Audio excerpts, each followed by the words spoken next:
చాలా దుర్మార్గం. అంటే ఈ చెట్టు పక్కన, ఈ మొక్క పక్కన ఇంకొక 4 మొక్కలున్నాయనుకోండి. వాటిలతో కంపేర్ చేస్తే ఎక్కువ నీళ్లు ఈ మొక్క తీసుకుంటుంది అనేది విన్నాం. దీని ద్వారా బాష్పీభవన ప్రక్రియ కూడా త్వరగా జరుగుద్ది. వేగవంతం చేయడానికి కూడా ఇది కారణమవుతుంది అనేది విన్నాం. ఇది ఎంతవరకు కరెక్ట్ అంటారు? అంటే మొక్క పెరిగే శక్తిని బట్టి ఇప్పుడు పెద్ద మొక్క ఉంది, దానికి నీళ్ళు ఎక్కువ కావాలి. చిన్న మొక్క ఉంది, ఒక కరివేపాకు మొక్క లాంటిదో లేకపోతే ఒక టమాటా మొక్క లేకపోతే ఒక మందార పువ్వు, అది పెరిగేదే తక్కువ, నీరు కూడా తక్కువే తీసుకుంటుంది. కానీ భూగర్భంలో నీళ్ళని తీరుస్తుంది అని చెప్పడానికి ఆధారాలు లేవు. ఎందుకు ఆధారాలు లేవంటే ఇవి బాగా పెరిగింది సౌదీ అరేబియా, దుబాయ్ లాంటి చోట్ల, అంటే నీళ్లు భూగర్భంలో లేని చోట్ల. వాళ్ళ ఈ మొక్కను ఎందుకు ప్రోత్సహించారంటే ఇది తక్కువ నీటితో కూడా ఎక్కువ పెరుగుద్ది అనే ఉద్దేశంతో ఈ మొక్కలు తెచ్చిపెట్టారు. ఈ 2 దేశాల్లో 20% మొక్కలు ఇప్పటికీ ఆ దేశాలు ఇవే కొనసాగుతున్నాయి. కొనసాగడానికి కారణం అది నీరు తక్కువ తీసుకుంటుందని, ఎక్కువ పచ్చగా ఉంటుందని, ఆ దేశాల్లో పచ్చదనం అవసరం కాబట్టి ఈ మొక్కల్ని పెంచారు. మన దేశంలో కూడా ఈ డివైడర్ల పక్కన, రోడ్ల పక్కన, పార్కుల్లో, ఫ్యాక్టరీస్లో వీటన్నిటిలో పెంచిన ఉద్దేశం ఏంటంటే ఇది వాయు కాలుష్యాన్ని తగ్గిస్తుంది, ధ్వని కాలుష్యాన్ని తగ్గిస్తుంది, తక్కువ నీటితో వేగంగా వెళ్తుంది. ఇప్పుడు గుంటూరులో ఉన్న 40-50 ఏళ్ళ మొక్కలు డివైడర్ల మధ్య పెరుగుతున్నాయి. డివైడర్ల లోపల నీళ్ళే ఏముంటాయి, ఎంత ఉంటాయి, అయినా పెరుగుతున్నాయి. అంటే దీని యొక్క స్వభావం ఏంటంటే తక్కువ నీరున్నా కూడా చనిపోకుండా పెరుగుతూ ఉన్న పరిస్థితి. ఇంకో స్వభావం ఏంటంటే ఇది వేగంగా పెరగటం, పెద్దగా పెరగటం, గంభీరంగా కనపడటం. ఆ గంభీరంగా కనపడడానికి ఇప్పుడు మనుషుల్లో కూడా ఎవరైనా చాలా వేగంగా త్వరగా అభివృద్ధి అయితే ఈర్ష్య, అసూయ, ద్వేషాలు ఇవన్నీ పెరుగుతాయి. అట్నే ఈ మొక్క పట్ల కూడా కొంతమందిలో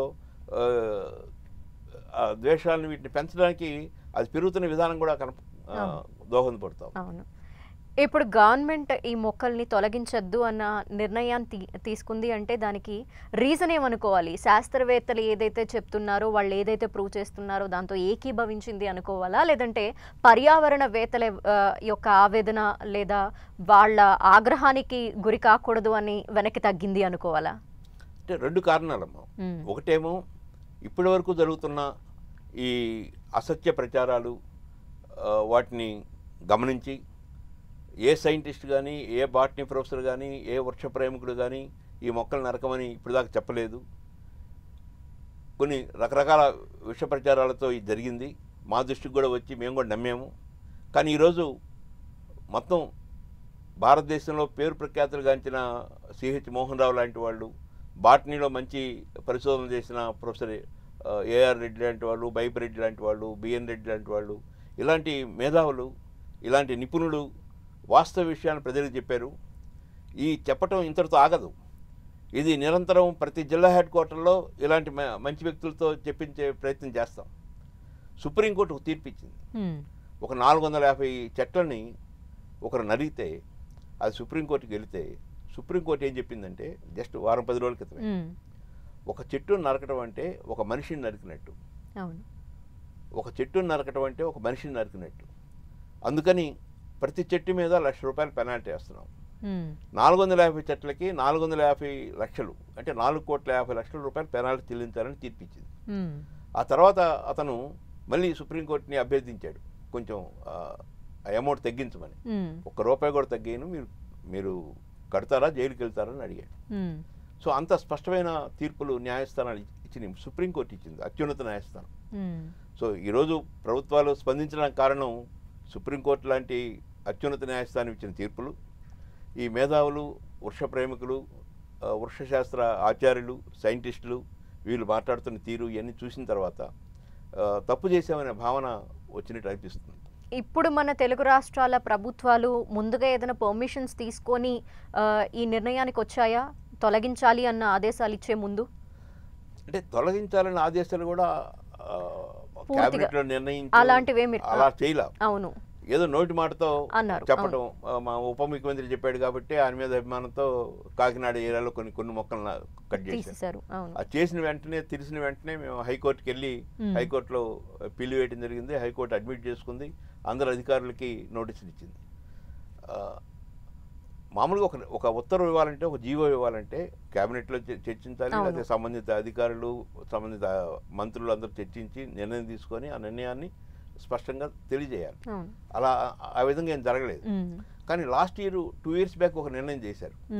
ఏమనంటే భవిష్యత్తులో ఈ మొక్కలు నాటొద్దు, భవిష్యత్తులో ఫారెస్ట్ డిపార్ట్మెంట్లో, సోషల్ ఫారెస్ట్ డిపార్ట్మెంట్లో, నర్సరీల్లో ఈ మొక్కల్ని పెంచొద్దు అంతవరకు చేశారు. కానీ నరకమని ఉన్న మొక్కల్ని తీసేయమని చెప్పలేదు. బాధాకర విషయం ఏంటంటే ఒక మనిషికి కేవలం 28 మొక్కలు మాత్రమే ఉన్న ఈ సమాజంలో ఆ ఉన్న మొక్కలను కూడా రకరకాల అనుమానాలతో కొట్టేస్తే ఇక ఈ సమాజంలో ఆక్సిజన్ ఎక్కడి నుంచి వస్తుంది? అవును. ఆక్సిజన్ లేకపోతే ఏం జరుగుతుందంటే అంతా కార్బన్ డైఆక్సైడ్తో నిండితే ఇప్పుడు హైదరాబాద్లో 45 degrees హైయెస్ట్కి వచ్చింది. ఇంకా 5-6 ఏళ్లలో ఇదే పరిస్థితి కొనసాగితే ఇంకో 3 degrees అదనంగా పెరిగే అవకాశం ఉందని 48కి వస్తుంది. 48, 49, 50కి వస్తే ఇంక మనుషులు ఎండాకాలం అసలు జీవించగలరా, ఉండగలరా, బయటికి రాగలరా? చెట్లు ఎన్ని ఎక్కువ ఉంటే అంత వాతావరణం చల్లబడుద్ది, అంత ఉష్ణోగ్రత తగ్గిపోద్ది. అవును, మానవాళికి చెట్లు ఉండాలి. అంత కార్బన్ డైఆక్సైడ్ తీసుకొని ఆక్సిజన్ ఇచ్చే క్రమంలో ఈ వాయు కాలుష్యాన్ని విపరీతంగా తగ్గిస్తాయి. అందుకని ఈరోజు రాష్ట్ర ప్రభుత్వం తీసుకున్న ఈ నిర్ణయాన్ని అభినందిస్తున్నాను, వారికి కృతజ్ఞతలు తెలియజేస్తున్నాను. Okay, thank you so much sir. అంటే ఇప్పుడు అనేక రకాల అపోహలు ఏదో విధంగా క్రియేట్ అవుతూనే ఉంటాయి. వాటన్నింటినీ నమ్మేసి మనం పర్యావరణానికి ఎంతో మేలు చేసే ఇటువంటి మొక్కల్ని తొలగించడం వల్ల నష్టపోయేది మనమే. సో గవర్నమెంట్ ఇప్పటికైనా ఒక మంచి నిర్ణయాన్ని తీసుకుంది, అందుకు మనం కూడా ఖచ్చితంగా థ్యాంక్స్ చెప్పాలి. సో మీరు కూడా ఈరోజు ఈ ప్రోగ్రాం ద్వారా కోనోకార్పస్ గురించి ఎన్నో అపోహలు ఉన్నాయి, వాటన్నింటిని అనవసరంగా నమ్మి ఈ మొక్కల్ని తొలగించడం అనేది చేయకుండా ఉండటానికి మీ ద్వారా